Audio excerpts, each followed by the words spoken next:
Hola, hola, ahora sí, ¿cómo les va? Bienvenidos, bienvenidas a una nueva emisión en directo de la llave Psi, de todos los lunes en este horario. Un gusto estar de vuelta por aquí. Bueno, en este espacio que se propone un abordaje multidisciplinario, integrativo, múltiple, en definitiva, biopsicosocial y espiritual, como siempre digo, abrazando, aparte de la psicología, en su faceta originaria y en su faceta más contemporánea, distintas disciplinas como ser la filosofía, la mitología, la sociología, eh, la historia, por supuesto, y muchas más que seguramente me estaré olvidando. Bueno, la física, la metafísica, la espiritualidad. En definitiva, todo ese conglomerado, todo ese entramado es el que conforma este espacio hacia lo que pretende ser un pensamiento crítico, un discernimiento. Bueno, para quienes se sumen por primera vez, mi nombre es Alejandro Divagno, soy psicólogo, consultor psicológico, escritor, periodista, y van a encontrar, la idea es una interactividad de este espacio para lo que van a encontrar tanto por Facebook como por el canal de YouTube. El chat, que la idea es justamente que podamos tener una ida y vuelta con opiniones, comentarios, preguntas, pensamientos, bueno, todo lo que ustedes quieran. Ese es el punto que podamos compartir y reflexionar. Así que para eso les invito a que no dejen de participar o también proponiendo temas, por supuesto. En el canal de YouTube van a encontrar en la caja de comentarios todos los medios de contacto. Pueden visitar la página, layavepsi.net, para también ahí encontrar todo lo que ofrecemos, desde cursos, talleres, seminarios, formaciones, especializaciones para público de la salud mental que quiera perfeccionarse o, por supuesto, público en general que quiera interiorizarse y aprender sobre distintas técnicas, recursos que les permitan justamente un mayor bienestar. ¿Está? Bueno, como siempre, pido que alguien me verifique que está saliendo todo ok, tanto en Facebook como en YouTube. Y ya podemos ir comenzando. No se olviden también, cada 15 días, generalmente el primero y el último viernes de cada mes, generalmente no suele ser así, vayan estando atentos para eso a los eventos que salen publicados. Estoy saliendo también por la radio, por Punto Cero, vía streaming, con una columna en redes de bienestar. Hola Ana María, ¿cómo estás? Gracias ahí por saludar. En esa columnita también vamos abarcando distintas temáticas que espero que sean de su interés. Igual después todo eso lo subo al canal de YouTube, así no se pierden nada. ¿Estamos? Bien.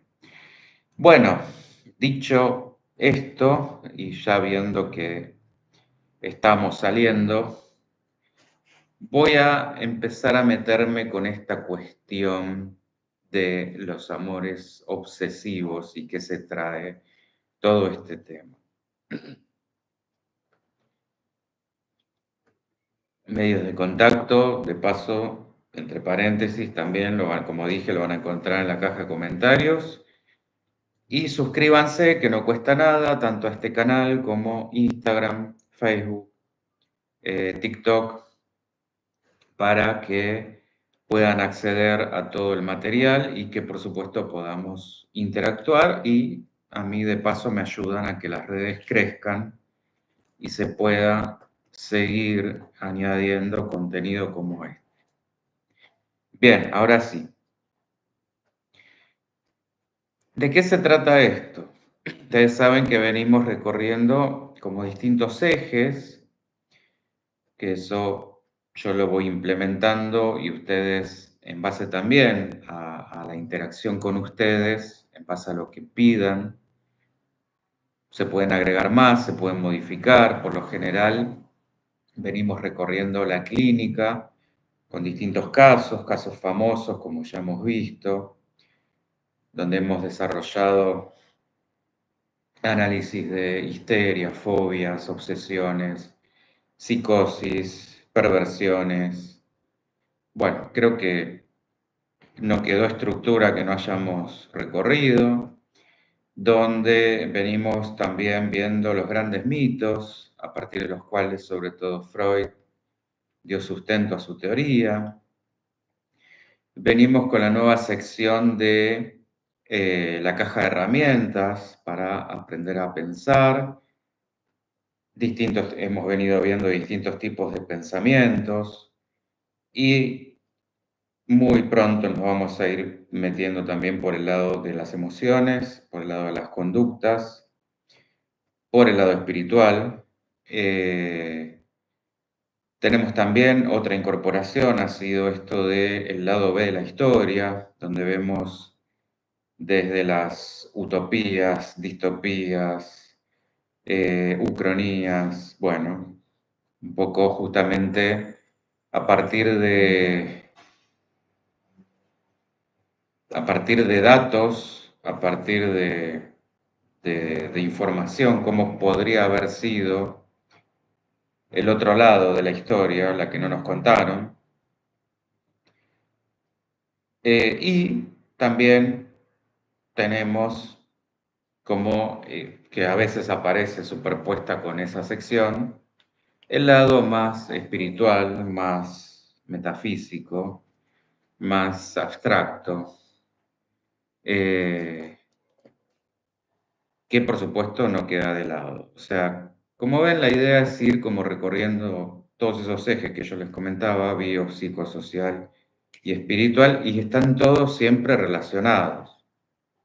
Bien, hoy en este deslindar de lo clínico, me voy a meter con uno de los cuadros que aparecen muy seguidos, sobre todo lo que es relaciones de pareja, pero que no se limita a ese tipo de vínculo.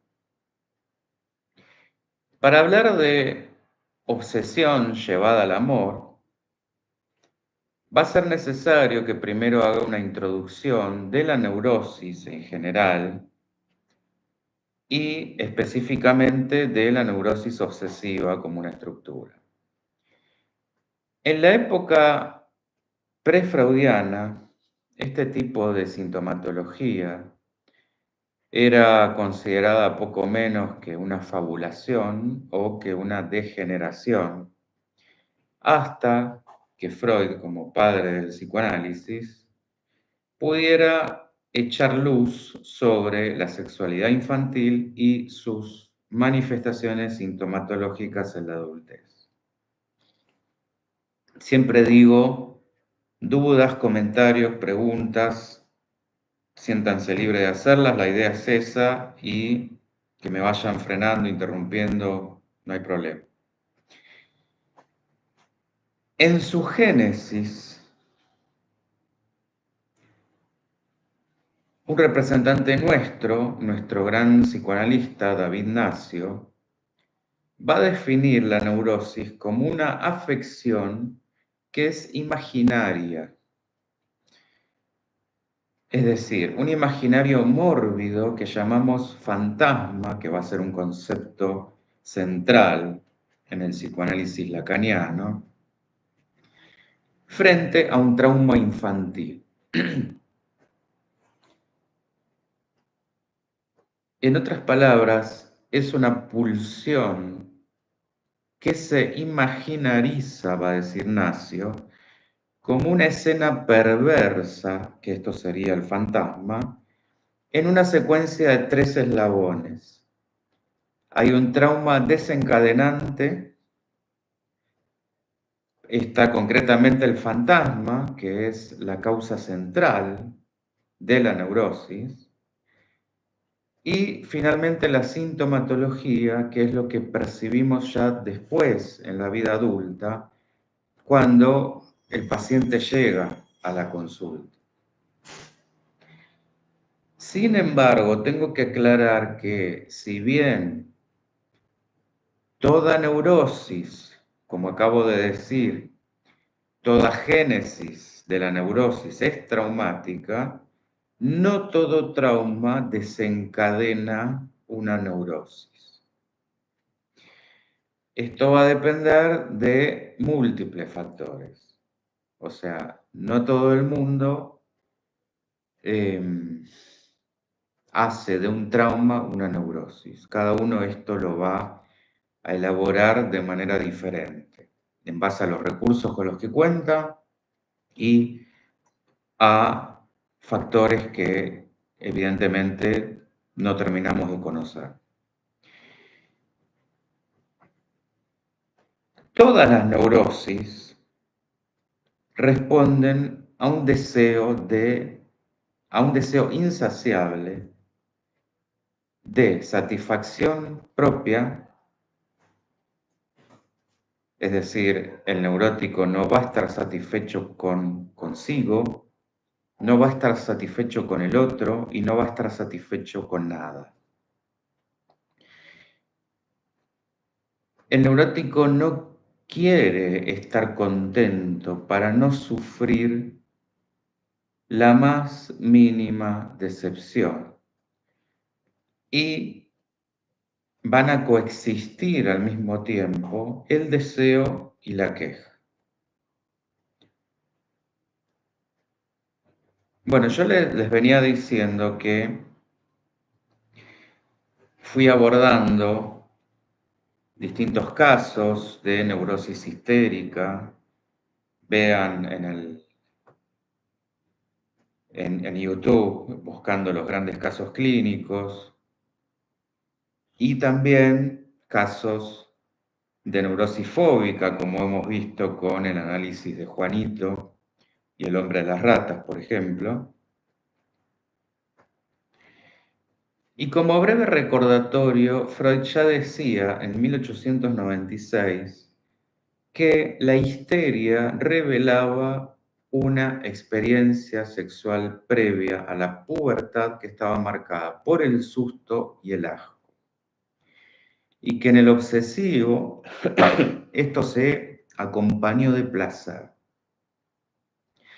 Esta fue la gran revelación y diferenciación freudiana frente a estos dos cuadros. En la histeria como shock sexual previo a la pubertad y en la obsesión como placer sexual previo también a la pubertad o al desarrollo sexual. Después transformado esto en culpa, que ahora lo vamos a ver. Ana María, eso es muy cierto, muy sintomático, sí, por supuesto. Acuérdense que las primeras investigaciones de Freud fue justamente con pacientes histéricas.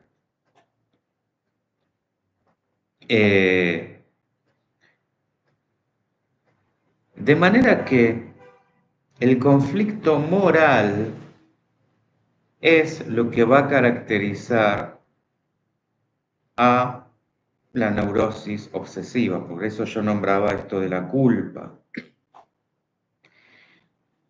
Una moralidad que es tapada con todo tipo de rituales para tratar de limpiar esa angustia insoportable.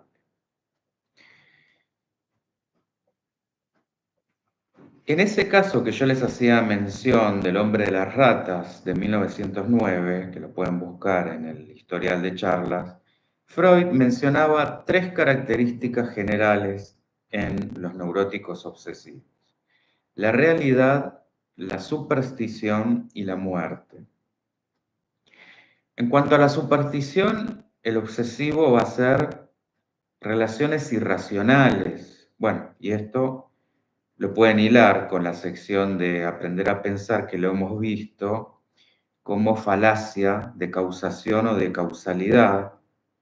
Es decir, cuando uno busca hacer una relación entre elementos que están absolutamente desconectados o aislados. Como por ejemplo, darle entidad a creencias del estilo martes 13, el de no pasar por abajo una escalera, etc. Eh, y la duda como otra arista, siempre va a estar presente, siempre van a estar en duda. Y junto con lo anterior, la superstición, ciertos razonamientos omnipotentes, pero que van a brindar alivio, como repetir a rajatabla, además de hábitos, lugares, cábalas, que de verse frustradas van a generar enojo y se van a transformar en un círculo vicioso si después se convierten en profecías autocumplidas.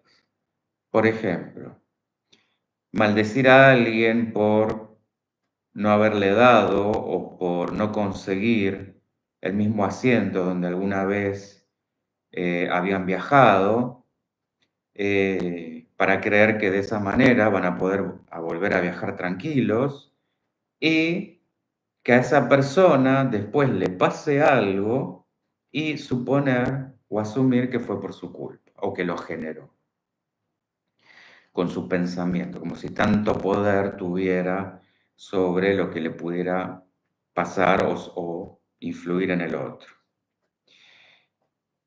Y sobre esto de la duda, se va a armar a partir de una suerte de amor y odio, esta ambivalencia, que el obsesivo experimenta en su vinculación y que se va a proyectar en todo. La duda va a servir como protección, no de afuera, sino del propio conflicto interno y de lo terrible que el obsesivo siente que podría pasar si no puede excomulgarse a través de los ritos que utiliza para purificarse. Quiero aclarar que todo neurótico juega con este péndulo de amor-odio, es propio de su estructura, por eso obviamente la incluyo dentro de la cuestión obsesiva, donde todavía cobra más fuerza porque tiene mucha más prevalencia el pensamiento y la compulsión. Por eso el trastorno es obsesivo compulsivo, es decir, obsesiones, pensamientos obsesivos, seguidas de compulsiones para tratar de mitigarlos. Pero esta es justamente la trampa de la que no puede salir el obsesivo. En otros términos, así es como el obsesivo se va a resguardar de esa ambivalencia afectiva, de ese amor y odio. ¿Se va entendiendo?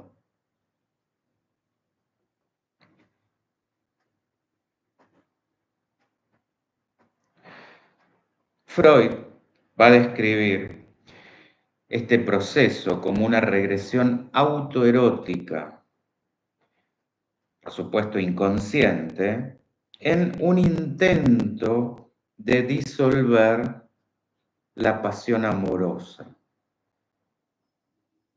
es decir, este exceso de excitación.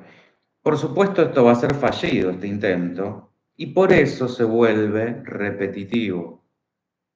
Ustedes acuérdense que justamente aquello que no se hace consciente está condenado a repetirse. Entonces, el obsesivo teme que ese otro sienta a su vez amor y odio, que es lo que el obsesivo siente, y para eso nada mejor que salir de la emoción para evadirse en toda una de ideas obsesivas que no llevan a ningún lado. El obsesivo se pierde en esa rumiación en esa maraña de pensamientos. El gran temor es a trasladar esa obsesión hacia otro. O sea, que no pueden pensar en otra cosa más que en complacer a ese otro, ser para el otro, amar tanto que en ese amar dejan de ser.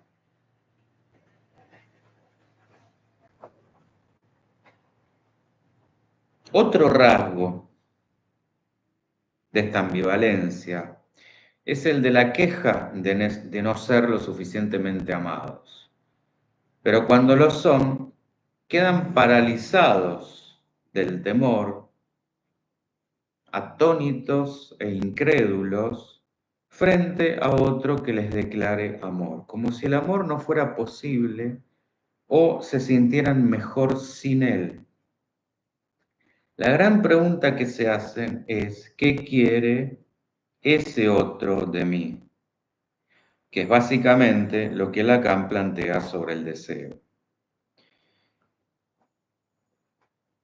Y de paso también, si ustedes se acuerdan, Hegel, con esto de la dialéctica del amo y el esclavo.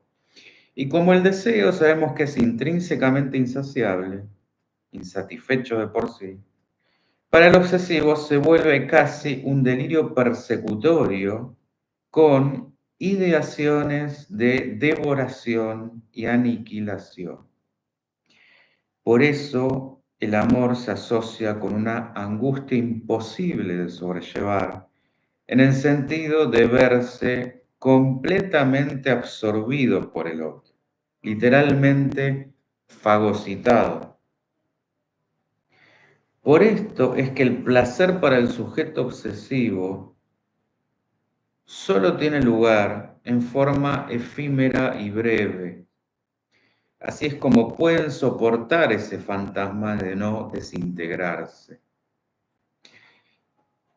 La procrastinación del placer va a ser la forma que encuentre el obsesivo de eludir ese fantasma. Ese fantasma me refiero de desintegración. El placer se va a volver mortífero y para no morir de amor, mejor no amar. Ahora, volviendo al comienzo, como el obsesivo se siente maldito por su indignidad, como desmerecido de todo acto amoroso, es que no puede sostener ninguna intensidad o conexión emotiva. No solo se juega el temor a la entrega, sino que de darse a otro va a estar convencido de que solo será cuestión de tiempo para que llegue la desilusión. Todo posible vínculo está sentenciado a una fecha de vencimiento, como si fuera un destino inexorable, seguir castigándose a una vida sin amor. La gran pregunta aquí es, ¿cuál es el gran crimen cometido por el obsesivo para merecer semejante pena? ¿Está? ¿Estamos bien hasta acá? ¿Se va entendiendo? Lo interesante que va a decir Freud en esta naturaleza ambivalente del neurótico es cómo la prohibición se va a empalmar con el placer. Por un lado, se da una batalla, una lucha contra el material reprimido, y por el otro se la reafirma, se lo reafirma. Recuerden que yo les hablaba hace un ratito de que Freud argumentaba una regresión autoerótica en el obsesivo.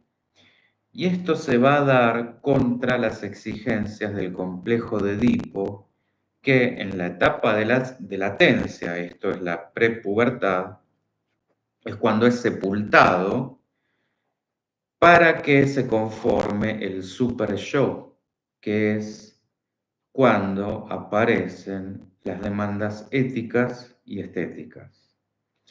Bueno, en este caos, Freud va a puntualizar que el super yo se vuelve especialmente cruel y despiadado, sin amor. Como en parte fracasa, va a llevar a una compulsión masturbatoria que es resistida en la etapa de latencia, que es donde la libido queda como justamente por eso esa etapa de latencia queda latente y que se va a transformar en síntomas que más tarde se van a volver estos ritos automatizados del obsesivo. Todo esto después reaparece, dice Freud, en la pubertad, con el desarrollo de los órganos sexuales, como agresividad y destructividad contra la que va a volver a luchar el yo, y es donde se va a separar la idea o la representación de la emoción, sobre todo del monto afectivo, y sexual que va a quedar reducido o distorsionado como culpa, que para colmo muchas veces el sujeto no la experimenta en ese momento como tal, esto viene después, pero que resulta evidente en su comportamiento. Hola Carlita, ¿cómo estás? Bueno, así es como va a convivir en el obsesivo la contradicción de la cercanía y el alejamiento, de desear y evitar el contacto con el otro, maquinando todo tipo de consecuencias terribles si no lo hace. Yo antes también mencioné, eh, bueno, antes no, lo acabo de decir, esto del complejo de Edipo es fundamental porque en el obsesivo está lleno, o el obsesivo, mejor dicho, está lleno de pulsiones incestuosas combinadas con odio hacia sus padres o quienes desempeñaron esa función. Y sabemos que para poder amar hay que saber ubicarse en una posición deseante que implica para el psicoanálisis aceptarse castrada en el caso de la niña y temer a la castración en el caso del niño. Por supuesto, esto no lo digo en un sentido literal de pérdida del pene. Freud no apuntaba a eso. Fíjense, de paso, como siempre se va relacionando todo, porque es lo mismo que digo siempre respecto a los mitos que están justamente descritos en forma de parábolas. Bueno, acá pasa lo mismo, no hay que tomarlo literal, sino a su sentido simbólico, que va a ser el reconocimiento de la diferencia anatómica de los sexos. Y si esto lo llevamos a Lacan, el Edipo lacaniano se va a dividir en tres tiempos. Y estos son tiempos lógicos, no cronológicos. En el primer tiempo, el niño va a desear ser el objeto justamente de deseo de la madre, y lo que la madre desea es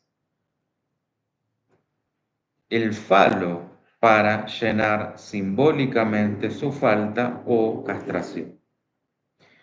Va a haber una asociación ahí, niño igual a falo. El niño a su vez es el falo para la madre y así pasa a ser una madre fálica, es decir, una madre completa. El falo cumple de esta forma con esta ilusión de completitud. En el segundo tiempo va a intervenir la función paterna, privando a ese niño del objeto de su deseo, la madre, y privando a la madre del objeto fálico, el niño. Así es que el niño deja de ser el falo para la madre y la madre deja de ser fálica. Este es el aspecto más importante de esta etapa, que la madre acepte su falta para que pueda desear otra cosa. De fracasar esto es donde se origina la estructura perversa, lo que vimos hace un par de charlas, al quedar ese hijo identificado como objeto de deseo de su madre, es decir, su falo. ¿Vamos bien? Solo en esa ruptura acontece la castración simbólica. Por esto es esencial la función paterna en la separación del niño de su madre y viceversa. En esta etapa, este padre es un padre prohibitivo, prohíbe al niño acostarse con su madre y le prohíbe a la madre reincorporar su producto.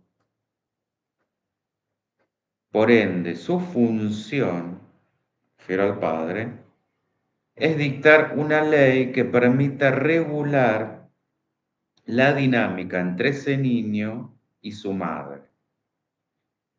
Obviamente estoy hablando de la ley del incesto, donde dije que el niño ya no es el falo, la madre ya no es fálica, y donde el padre también deja de serlo.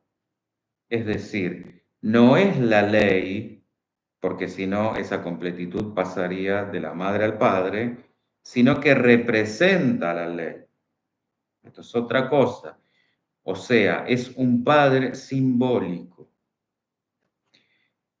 En otras palabras, él no escapa a la ley, también está sometido a la ley y por ende también está castrado.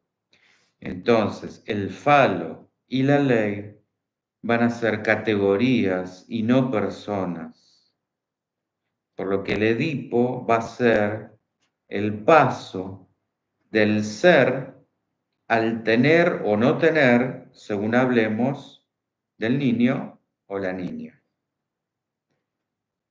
¿Está? ¿Se entiende?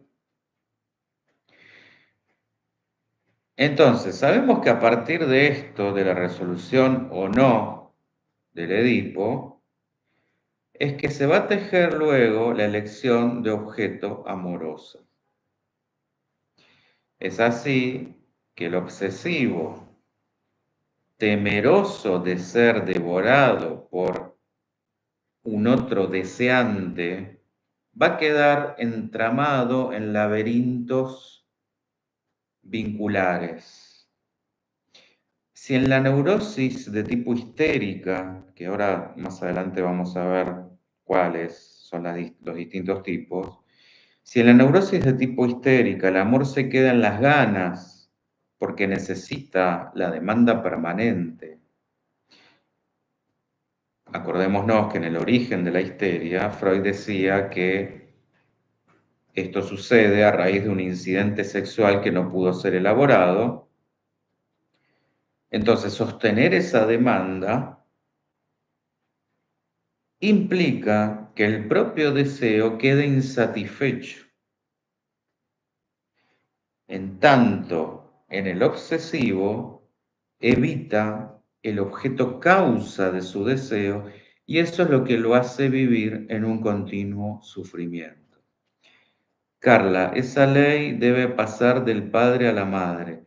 Claro, el padre es el que representa la ley y es el que va a poner el freno o el palo, diría Lacan, en la boca del cocodrilo de una madre que si no fuera así se volvería una madre fálica, una madre voraz.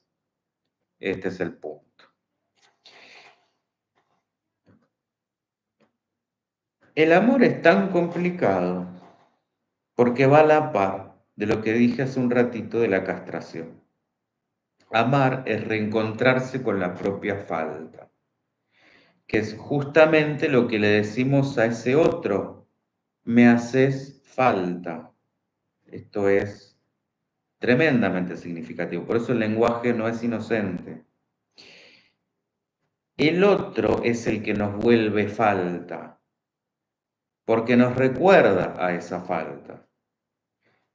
Y esto pega particularmente más en el hombre porque reconocerse en falta equivale a feminizarse. Como para amar esto es necesario, por eso al hombre le cuesta más. Aunque ahora que la mujer se ha masculinizado, esto está tendiendo a emparejarse un poco. Por esto también es que suele suceder que el hombre esquive comprometer, hablo en general, ¿no? Por supuesto, esquive comprometerse o recurra a estrategias distantes para no demostrar interés, aunque no sea así, lo que por supuesto termina generando esa distancia en un objeto amoroso que no se sienta deseado. Carla, si la madre es fálica, el hijo no puede amar. Sí, tal cual. O sea, justamente se lo va a terminar fagocitando y donde se va a terminar generando, muy probablemente, una estructura de tipo perversa. Hay un psicoanalista, Bernardino Horne, que define esto de una manera que me pareció genial, que dice: el obsesivo es un burócrata de la fobia. En esos laberintos que parecerían que suenan mucho a los laberintos de Borges, en los que el obsesivo queda enredado, evita o cree evitar encontrarse con la falta. ¿Qué es lo que le pasa en la fobia? O mejor dicho, ¿qué es lo que pasa justamente en la fobia con el encuentro con el abismo, con ese agujero negro que es infinito e insaciable? Es decir, donde el obsesivo se escapa, el fóbico queda atrapado, efectivamente devorado. Otra estrategia va a ser no escaparle al encuentro, pero que sea esto que yo les decía antes, tan efímero, fugaz, ocasional, express, que ni cuente como encuentro en sí. O negarlo cuando ese encuentro es significativo, cuando marca una diferencia, una sustancia, o el afán de control de las emociones con tal de no sufrir, como si fuera una suerte de seguro contra el riesgo que implica enamorarse y como si esto fuera posible. ¿Está? Bien.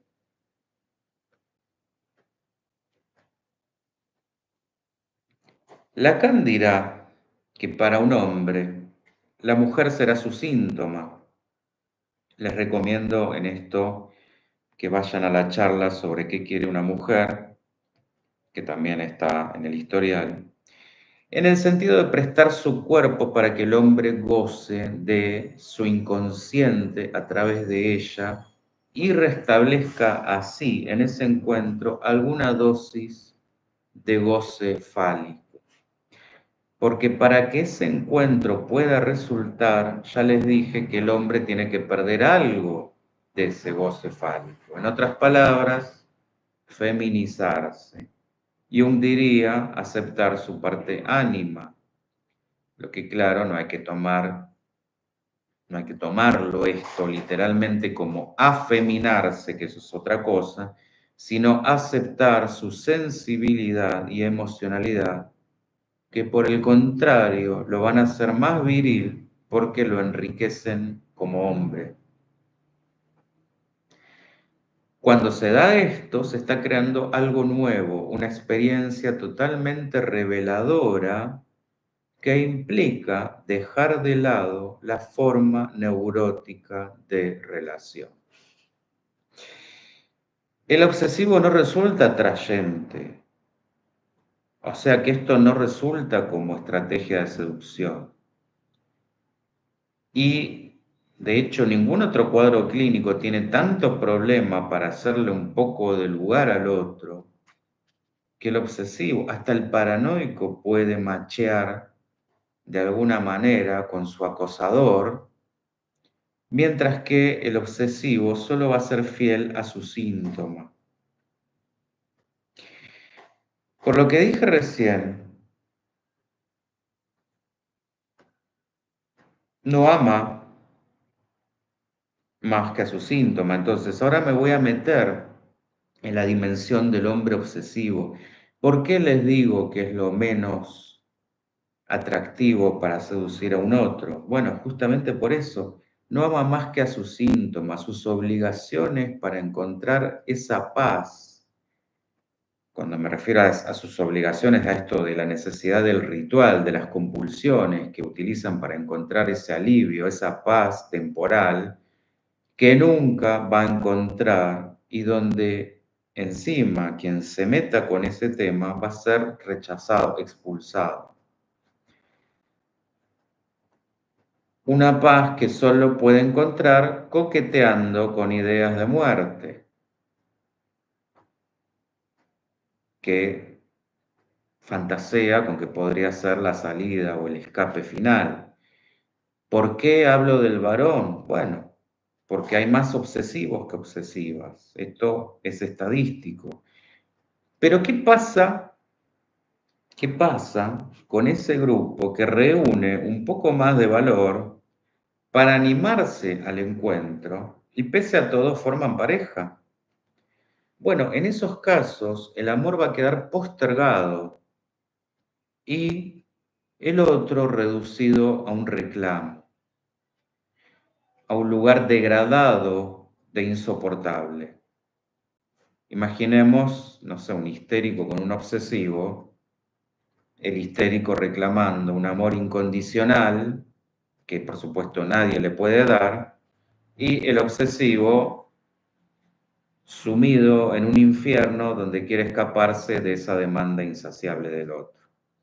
Lo peor para un histérico es que el deseo de su pareja esté puesto en otro lugar, lo que efectivamente sucede con el obsesivo, que primero va a amar a su síntoma y apenas aparezcan las quejas y reclamos, muy probablemente sobrevenga encima la traición como otro mecanismo evasivo típico del obsesivo. ¿Estamos? ¿Dudas, preguntas, comentarios? Yo por hoy dejaría hasta acá y me voy a meter con una segunda parte la semana que viene donde vamos a ver justamente hablar un poco de las nuevas masculinidades, feminidades, hablar un poco de que claramente amor y obsesión no son lo mismo y por qué, y cómo repercute esto en los distintos tipos de neurosis, focalizando en la obsesiva, que es el objeto de esta charla, pero también metiéndome en la fóbica y en la histérica, haciendo un poco de repaso de los otros casos que ya vimos. ¿Está? Bien. Gracias Carlita, gracias Ana María. Y bueno, vayan dejando dudas, comentarios, preguntas si las hubiera, o ya saben, otros temas que ustedes quieran. Así hacemos la segunda parte la semana que viene. ¿Estamos? Muchísimas gracias y nos volvemos a ver el próximo lunes. Chau, chau.